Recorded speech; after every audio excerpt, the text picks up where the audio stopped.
Exercice 63, nous nous lançons sur des fractions de fractions avec des additions dans les fractions de fractions. Ça va être très moche à dire et c'est assez simple à réaliser, surtout quand on regarde le A et qu'on voit qu'il n'y a que des chiffres. C'est magnifique. Quand il n'y a que des chiffres, bah ça va aller tout seul parce qu'on sait le faire de tête et sans trop de complications. Donc pour l'instant, le 2 plus, je le laisse. Et puis 1 sur 3 sur 3 plus 1 tiers. Bah 3 plus 1 tiers, c'est 9 tiers plus 1 tiers, ça fait 10 tiers. Ça me laisse 1. Allez, non, je ne le respecte pas. Je fais les barres de fraction à la main levée. C'est parce que je ne respecte pas l'exercice. Et moi, je veux des barres de fraction dessinées à la règle. C'est juste que cet exercice, il n'est pas digne d'entrer dans un de mes examens. Donc, il n'est pas digne de recevoir le traitement d'un examen. Et du coup, j'ai 10 sur 23. Je raconte plein de bêtises et j'espère que vous avez pu suivre la logique. Donc, le 3, il monte parce qu'il est en dessous d'une petite barre de fraction. Après, 20 sur 1, bah, ça fait 2 sur 1, ça fait 20 sur 10. Donc 20 plus 3, 23. Et le 10, il monte parce qu'il est en dessous d'une petite barre de fraction. On trouve 10 sur 23 et nous avons fini avec le A. Pour le B, nous sommes sur quasiment le même cas de figure. Simplement, cette fois-ci, c'est des lettres. Mais à nouveau, il ne va pas y avoir grand-chose de magique à faire. Puisque cette fois-ci, on va avoir A sur A moins 1 sur A, ce qui va nous faire, ben, allez, on l'écrit direct proprement, A moins 1 sur A. Le A va monter et on va pouvoir passer à l'étape suivante qui est 1 sur, bah, du coup le dénominateur comment ce sera? A moins 1.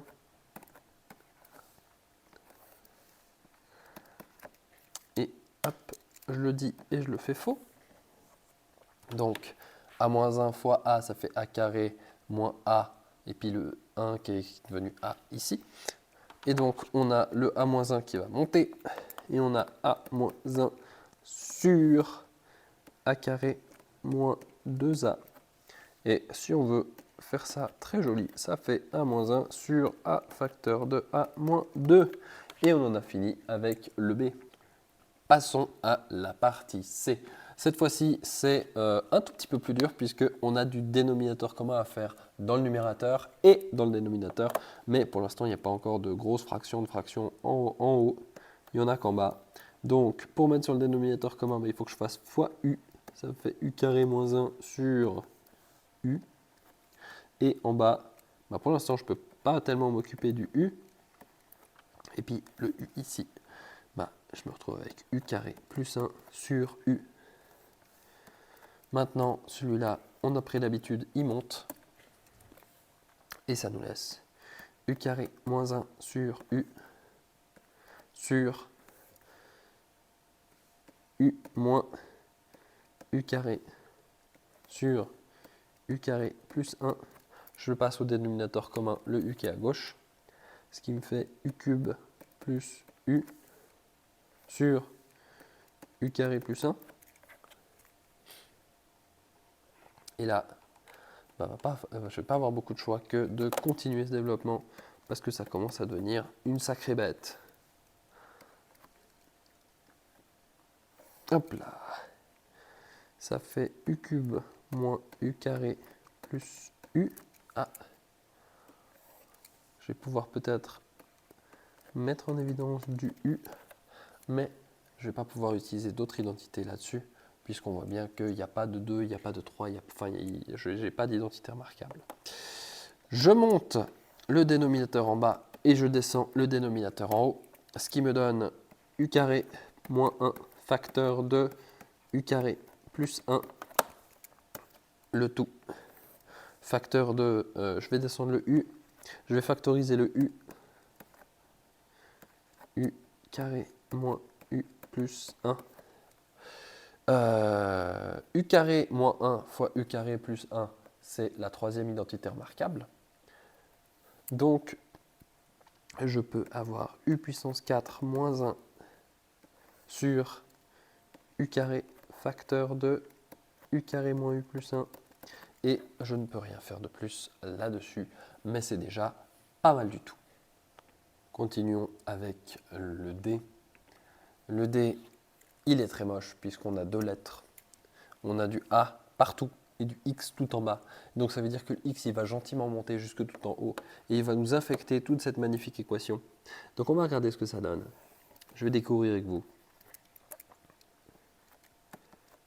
Pour l'instant, je laisse les choses basiques se faire, c'est-à-dire on copie tout ce qui n'est pas encore affecté par le premier dénominateur commun.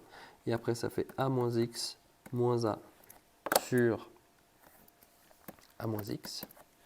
Le dénominateur, il va monter et les a vont s'annuler. Et on va arriver dans une étape supérieure. Ça va assez vite. C'est sympa. A carré moins ax sur moins x. Le x,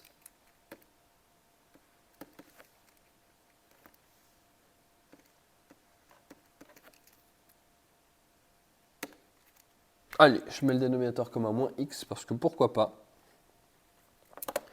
On continue sur ce calcul avec l'addition des deux, hein, évidemment, et puis la montée de moins x. Donc on va avoir moins ax en haut et moins ax plus a carré moins ax, ça fait a carré moins 2ax. Et là, on peut mettre en évidence le a. Donc là, pour une fois que je développe, c'est une mauvaise idée.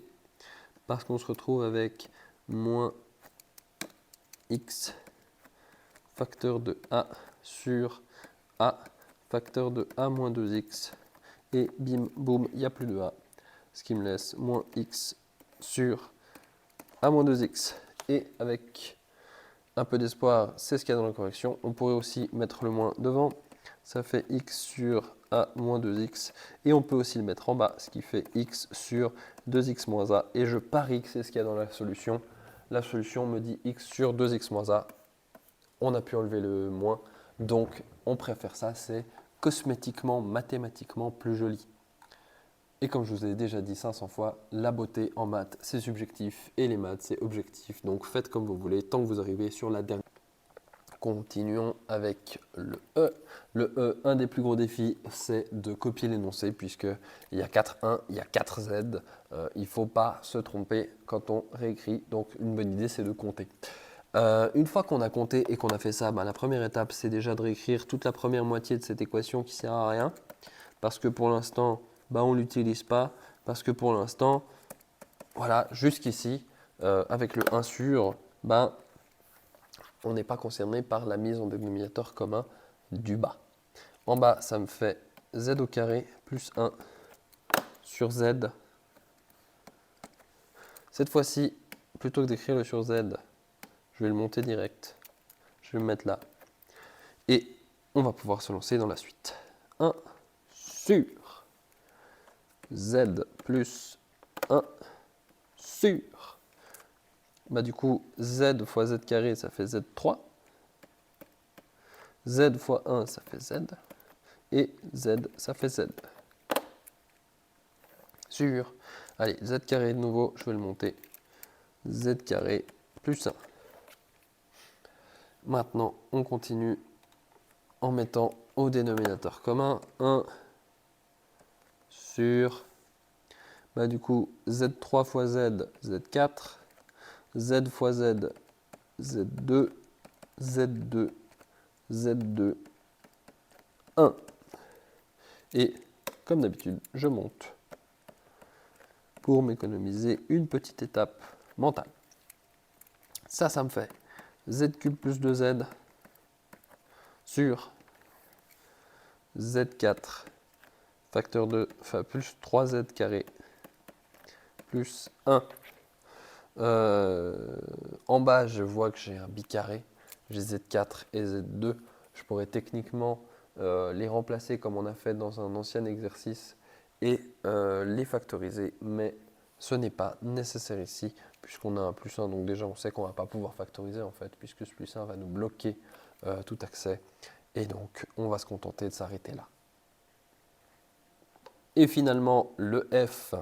Alors le F, il est un petit peu plus fancy que les autres, puisqu'on voit qu'il y a plein de chiffres et plein de lettres. Mais il a un certain avantage, puisque dès le début, on a déjà en bas une fraction double. Et donc, on peut directement commencer par remonter le dénominateur avant de faire le dénominateur commun. Ce qui me permet de réécrire ça comme étant 3K plus 56 sur... Alors 7 fois 64 et 9, je vais vous avouer qu'il va me falloir la calculette parce que déjà, j'aime pas faire des gros calculs, mais en plus, j'ai un peu mal à la tête puisque, comme vous l'entendez, je suis déjà un tout petit peu malade.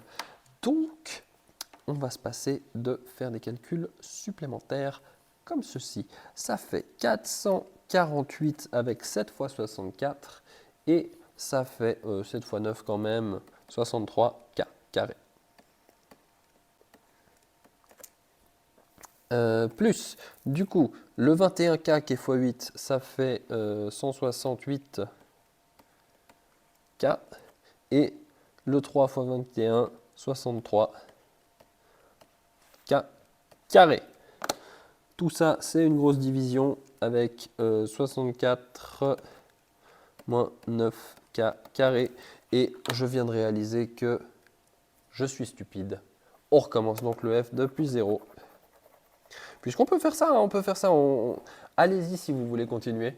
Mais il y a quelque chose de bien plus avantageux à faire que ça, c'est de se rendre compte que 64 moins 9K carré, bah, c'est factorisable. Et c'est la première chose que je vous apprends. Donc on ne perd pas son temps et on factorise. Hop, 7 plus 21K sur 64 moins 9K carré. On le factorise, ce qui me donne 8 moins 3K, facteur de 8 plus 3K. Et là, au miracle, en bas, qu'est-ce qu'on a? 8 plus 3K. Et on delete, enfin on simplifie, et on se retrouve avec une fraction un peu moins horrible à calculer.